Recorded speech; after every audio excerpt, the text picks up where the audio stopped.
Laws of reflection of light, mirror और terms related to mirror, image formation by spherical mirror, ये सारी चीजें देख ली थी। और अब तक लाइट से रिलेटेड जितने भी वीडियो आए हैं वो सभी रिफ्लेक्शन ऑफ लाइट से जुड़ी हुई थी, लेकिन आज जो हम पढ़ेंगे वो रिफ्रैक्शन ऑफ लाइट है। लाइट का रिफ्रैक्शन, इसका क्या मतलब है? आपने डेली लाइफ में लाइट की इस फेनोमेना को बहुत सारे फॉर्म में ऑब्जर्व किया है। ये एक ग्लास है, इस ग्लास में हमने पानी डाला, पानी डालने के बाद उसमें हमने क्या किया है, एक पेन को डाल दिया है।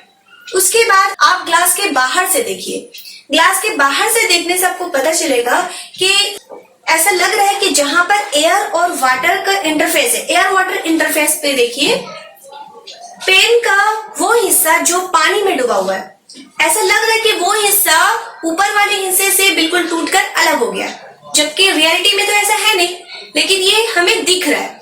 ये रिफ्रैक्शन ऑफ लाइट की वजह से दिख रहा है। इसी तरह से कोई भी एक्वेरियम या किसी साफ पानी वाले पॉन्ड में आपने किसी फिश को देखा और आप उस फिश को पकड़ने की कोशिश कर रहे हैं, तो आप हवा में है और फिश पानी में है, तो यहाँ पे दो डिफरेंट मीडियम आ गए, दो डिफरेंट मीडिया आ गया, एक हवा और दूसरा पानी। तो हम हवा में हैं और फिश कहाँ है, पानी में है।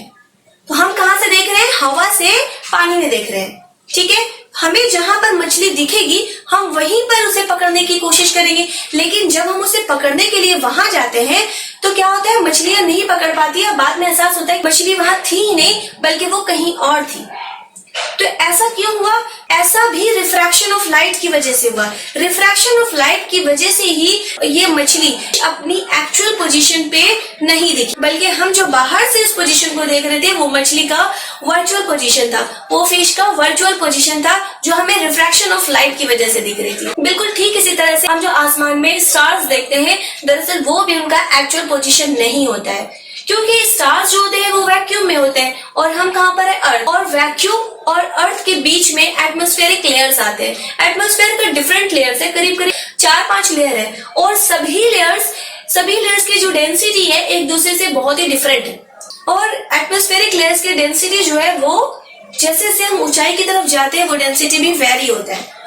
तो एक लेयर से दूसरे लेयर तक स्टार की लाइट आते आते क्या हो जाती है, रिफ्रैक्ट हो जाती है, because of different densities of atmospheric layer. तो स्टार की जो लाइट है वो अर्थ तक पहुंचने से पहले इन तमाम एटमॉस्फेरिक लेयर से होते हुए आती है, जिसकी वजह से हर एक लेयर में ये लाइट रेज जो है वो रिफ्रैक्ट हो जाती है, जिसकी वजह से हम एक्चुअल पोजीशन को देख ही नहीं पाते। तो ये जो स्टार का एक्चुअल पोजीशन नहीं, वर्चुअल पोजीशन को जो हम देखते हैं वो भी रिफ्रैक्शन ऑफ लाइट की वजह से होती है। आप एक और ऑब्जर्वेशन देखिए, ग्लास है, ग्लास में फिर से हमने पानी डाल दिया है, पानी डालने के बाद देखिए हमने इसमें एक कॉइन डाला है, ठीक है। अब आप बाहर से इसको ऑब्जर्व कीजिए, एक्चुअल में ये कॉइन ग्लास के बिल्कुल बॉटम को टच कर रहा है, बिल्कुल ही नीचे है वो, लेकिन अगर हम बाहर से देखें यानी एयर से ग्लास और ग्लास से वाटर में कॉइन को देखेंगे तो यहाँ पे 3 मीडियम आ जा रहा है, एक तो वाटर, दूसरा ग्लास,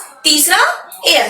तो हम कहाँ से देख रहे हैं, एयर से देख रहे हैं, और कॉइन कहाँ है, वाटर में है। तो जब हम देखेंगे तो ऐसा लगेगा कि वो बॉटम से थोड़ा सा ऊपर है, हमें ऐसा लगेगा कि ये कॉइन जो है ग्लास के बॉटम को टच किया ही नहीं, ग्लास के बॉटम को वो टच किया ही नहीं।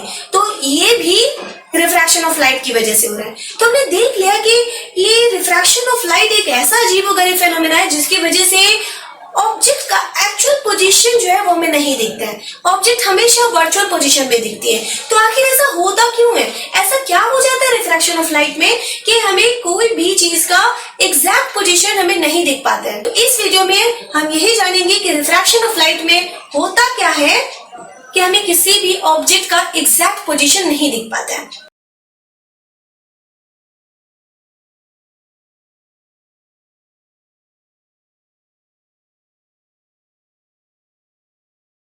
Refraction of light,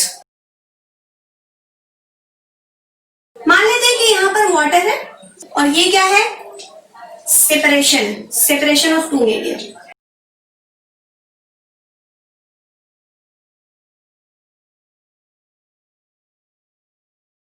line of separation actual में, line of separation of two medium. ऊपर क्या है, एयर, तो एयर के कंपैरिजन में वाटर तो डेंसर है, तो ये हो गया डेंसर मीडियम।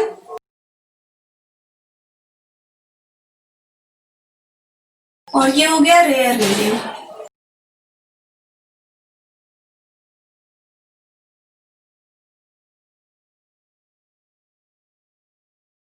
ये देखिए, ये रेज ऑफ लाइट है, ये इंसिडेंट रे ऑफ लाइट है, और ये पॉइंट ऑफ इंसिडेंस।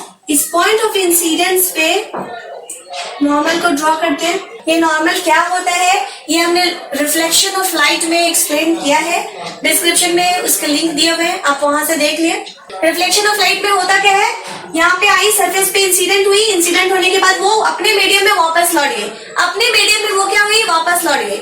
लेकिन इसमें हम क्या देखेंगे, रिफ्रैक्शन ऑफ लाइट में एक मीडियम से दूसरे मीडियम में लाइट ट्रेवल कर रही है, तो यहाँ से वो किसी और मीडियम में आई, तो अब क्या होगा, ये रेयर मीडियम है और डेंसर मीडियम है। तो जब कभी भी rays of light rarer medium से डेंसर मीडियम में आती है तो ये टुवर्ड्स द नॉर्मल बेंड हो जाती है।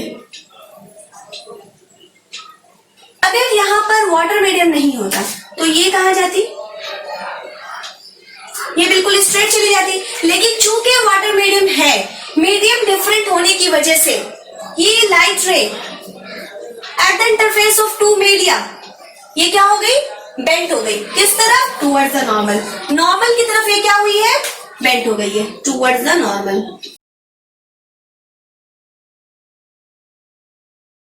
ऐसा क्यों हुआ, एक मीडियम से दूसरे मीडियम में लाइट रे ट्रेवल की, तो at the interface of two media it bends towards the normal, यानी अपने पाथ में चेंजेस ला रही है। यहाँ देखिए, यहाँ पे पॉइंट ऑफ इंसिडेंस के बाद से जैसे ही मीडियम चेंज हो रहा है, वहीं पर क्या हो रहा है, रोशनी के रास्ते में पाथ ऑफ द लाइट में क्या आ रहा है, सडन चेंज आ रहा है, अब्रप्ट चेंज आ रहा है। कैसा चेंज आ रहा है, अब्रप्ट चेंज।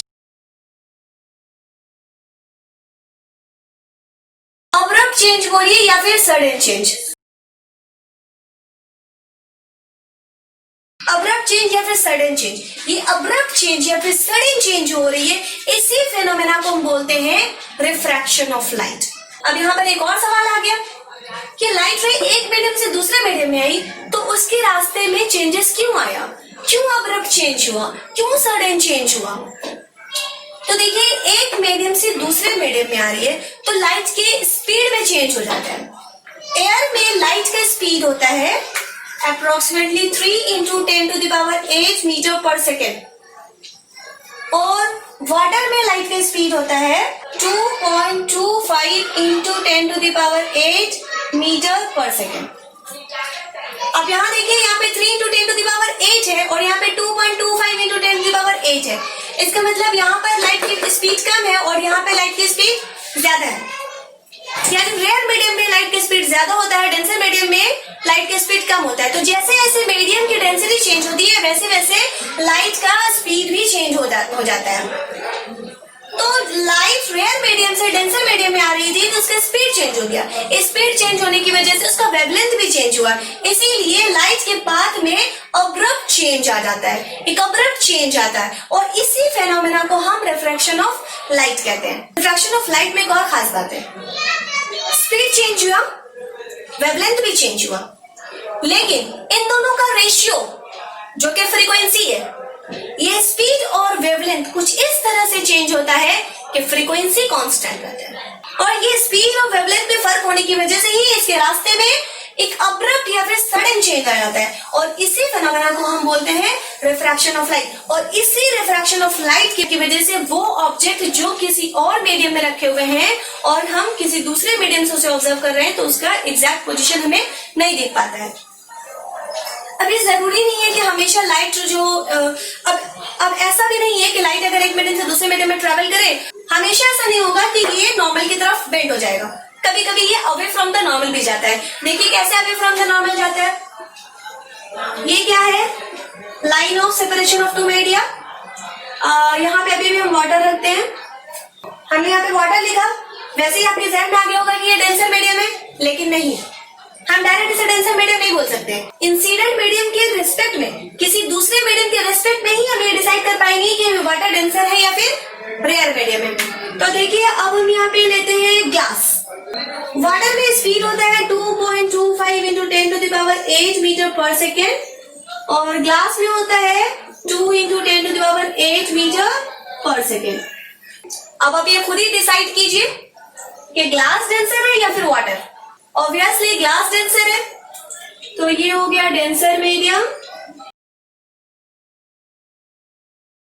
और ये हो गया रेयर मीडियम।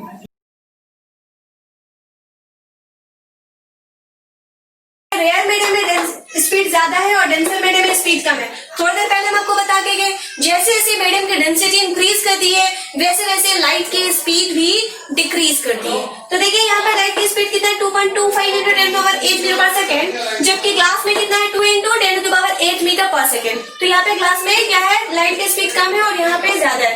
अब क्या हो रहा है, लाइट डेंसर मीडियम से ट्रेवल करके रेयर मीडियम में आएगी। ये रहा इंसिडेंट मीडियम। अगर ये वाटर नहीं होता, ये भी ग्लास होता, तो ये कहाँ चली जाती, बिल्कुल स्ट्रेट इस तरह से चली जाती। लेकिन ऐसा हुआ नहीं। हुआ क्या, इस पॉइंट ऑफ इंसिडेंस पे सबसे पहले आप नॉर्मल ड्रॉ कीजिए। ये रहा नॉर्मल, ये इंसिडेंट लाइट। अब क्या हो रहा है, चूंकि मीडियम चेंज हुआ है तो होना चाहिए ऐसा, लेकिन चूंकि लाइट डेंसर मीडियम से रेयर मीडियम में ट्रेवल कर रही है तो ये अवे फ्रॉम द नॉर्मल चली जाएगी। कहाँ चली जाएगी, अवे फ्रॉम द नॉर्मल। जाना चाहिए बिल्कुल इसे स्ट्रेट, होना चाहिए था ये, लेकिन हुआ क्या, ये नहीं हुआ। क्यों नहीं हुआ, because of density of the medium. Because of density of the medium the speed of light changes and hence there is abrupt change in the path of light while it traveling from denser medium to rare medium and it bends away from the normal। तो ये है reflection of light की असली कहानी। Light की इसी खासियत की वजह से हमें इतने सारे फिनोमेना दिख रहे थे जो हमने इस वीडियो के स्टार्टिंग में आपको एक्सप्लेन किया था। यानी अगर किसी और मीडियम में कोई भी ऑब्जेक्ट रखी हुई हो और हम किसी दूसरे मीडियम से उन तमाम चीजों को देख रहे हैं तो उनका एग्जैक्ट पोजीशन हमें नहीं दिखता है। ये सब रिफ्रैक्शन ऑफ लाइट की वजह से ही होता है कि ये रिफ्रैक्शन ऑफ लाइट, ये जो अब आप देखिए यहाँ पे टुवर्ड्स द नॉर्मल जा रहा है और यहाँ पे अवे फ्रॉम द नॉर्मल जा रहा है। तो ऐसे नहीं है कि कैसे चल रहा है, कितना एंगल बनाते हुए जाएगा, कोई फिक्स तो होगा, कुछ तो रूल होगा जिसके अकॉर्डिंग ये away from the normal towards the normal और कितना एंगल बना रहा है, कुछ तो रिलेशन होगा ना। उसी रिलेशन को हम बोलते हैं laws of refraction of light. और ये हम नेक्स्ट वीडियो में देखेंगे कि लॉज ऑफ रिफ्रैक्शन है क्या।